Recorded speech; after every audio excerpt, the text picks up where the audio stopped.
Bonjour à tous, ici Yoni le marchand de biens. Je suis très heureux de vous retrouver pour cette vidéo que beaucoup attendent depuis très longtemps sur la fiscalité du marchand de biens.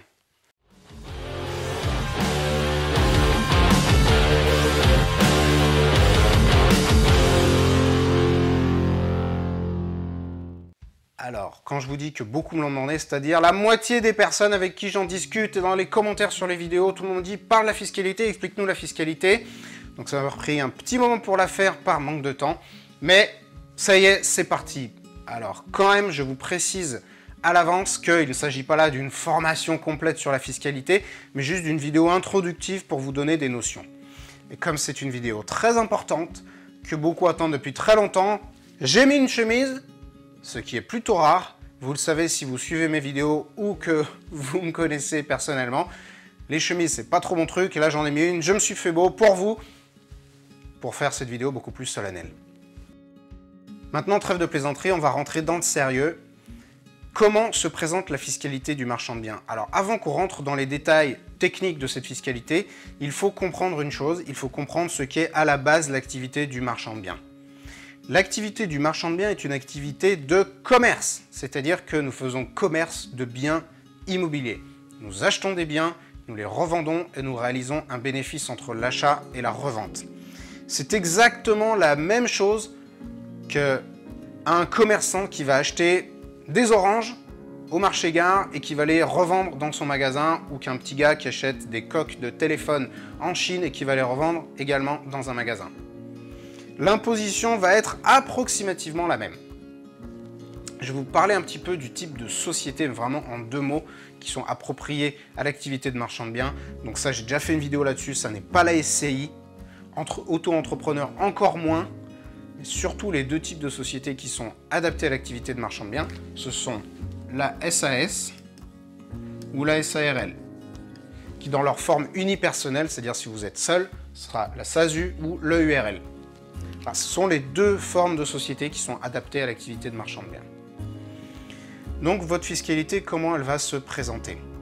Déjà, lorsque vous allez aborder une opération d'achat-revente, il va falloir arrêter de parler de plus-value. Ceux qui parlent de plus-value, ce sont les particuliers et les gens qui font de l'investissement locatif.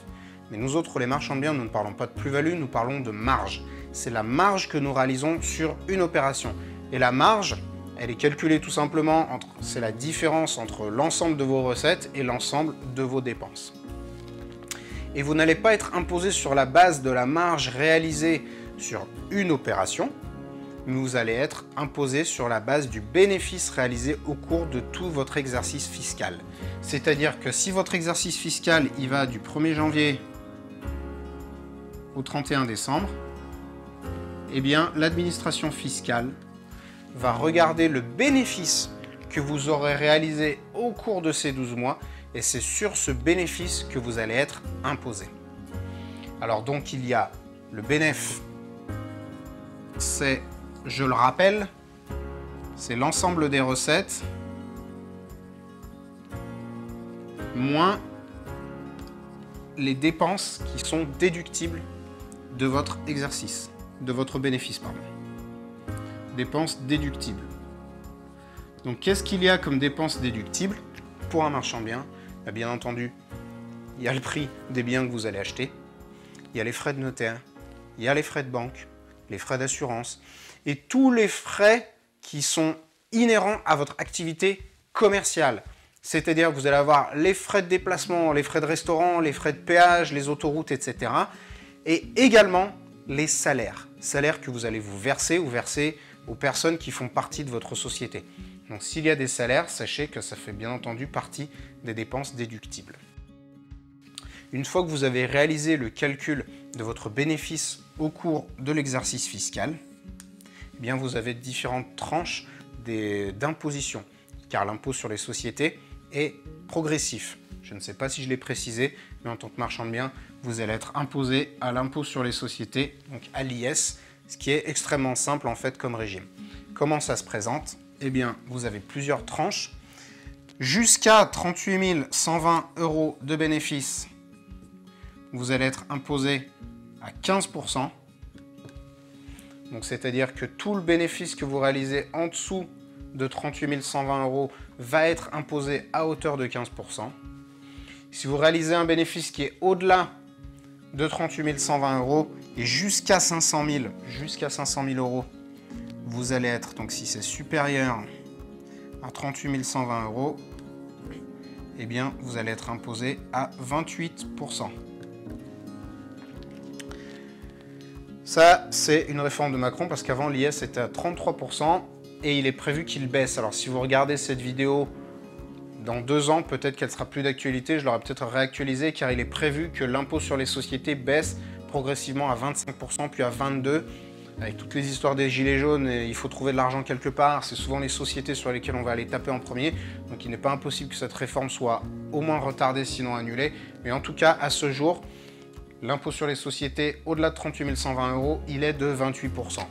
Et si vous arrivez à un bénéfice qui est supérieur à 500 000 €, ce que je vous souhaite, eh bien là, vous serez imposé à 33%. 33,33 exactement. Vous allez être imposé à 33% sur votre bénéfice au-delà de 500 000 € réalisés. Attention, cela ne veut pas dire qu'une fois que vous avez payé l'imposition, l'argent est à vous. L'argent est encore dans la société. Or, vous avez 2 façons de vous rémunérer lorsque vous êtes indépendant et que vous êtes marchand de biens. Soit vous avez les salaires.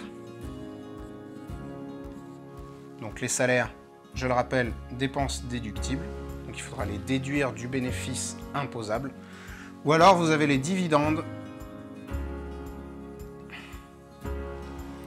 que vous ne pouvez vous verser qu'une fois que vous avez réalisé un bénéfice et que vous payez en fait sur le résultat net. C'est-à-dire que si vous avez 100 000 de bénéfices, vous payez un certain taux d'IS, ce qui reste, vous pouvez vous le verser en dividendes. Et les dividendes sont bien entendu taxés et imposés. Depuis Macron, les dividendes sont imposés à 30%. On appelle ça, pour ceux qui n'ont pas entendu parler du terme, la flat tax. Elle inclut en fait ces 30%, il y a de l'impôt sur le revenu et il y a les cotisations sociales qui sont, tout est inclus là-dedans. Donc une fois que vous avez payé ces 30%, c'est bon, l'argent il est à vous. Donc vous êtes peut-être en train de vous dire, ah ouais, mais on se fait doublement taxer. En effet, parce que vous versiez des dividendes ou des salaires, vous allez payer de l'IS. Là, sur les salaires, vous allez payer des cotisations patronales plus de l'IR au niveau de votre tranche marginale d'imposition. Et au niveau des dividendes, eh bien, vous allez payer la flat tax. Donc en fait, c'est la double peine. Et en gros, sachez que, pour vous donner un ordre d'idée, on s'en fait prendre la moitié. Entre le bénéfice réalisé par l'entreprise et ce qu'on peut récupérer pour notre poche, on s'en fait à peu près taxer la moitié. Donc je vais vous donner un petit exemple de calcul d'impôt sur les sociétés. Admettons qu'au cours de votre exercice fiscal, vous ayez réalisé 100 000 € de bénéfices. 100 000 €, c'est votre bénéfice. Votre imposition, elle va se déterminer comme ça. Donc vous allez avoir 38 120 € qui vont être imposés à hauteur de 15%. Et tout le restant, c'est-à-dire 61 880. J'espère que j'ai pas fait d'erreur de calcul. Je fais cette tête. Qui vont être imposés à hauteur de 28%. Voilà comment ça se passe. Donc, je ne vais pas faire le calcul là parce que c'est juste prendre une calculette et puis vous donner le résultat, mais on n'est pas dans un cours de maths donc on s'en fout. Vous pourrez faire le calcul chez vous tout seul pour vous en rendre compte. Mais voilà pour un petit exemple pour vous expliquer comment ça fonctionne. Voilà, c'était tout pour cette vidéo sur les bases de la fiscalité du marchand de biens. Je n'ai pas parlé de TVA aujourd'hui, c'est volontaire parce que je ferai sans doute une vidéo à part pour la TVA qui est vraiment très particulière, qui est beaucoup plus fine et qui demande beaucoup plus d'explications. J'espère que vous aurez trouvé cette vidéo instructive. S'il vous plaît, payez votre like et partagez cette vidéo avec les personnes dont vous pensez que le contenu pourra les intéresser.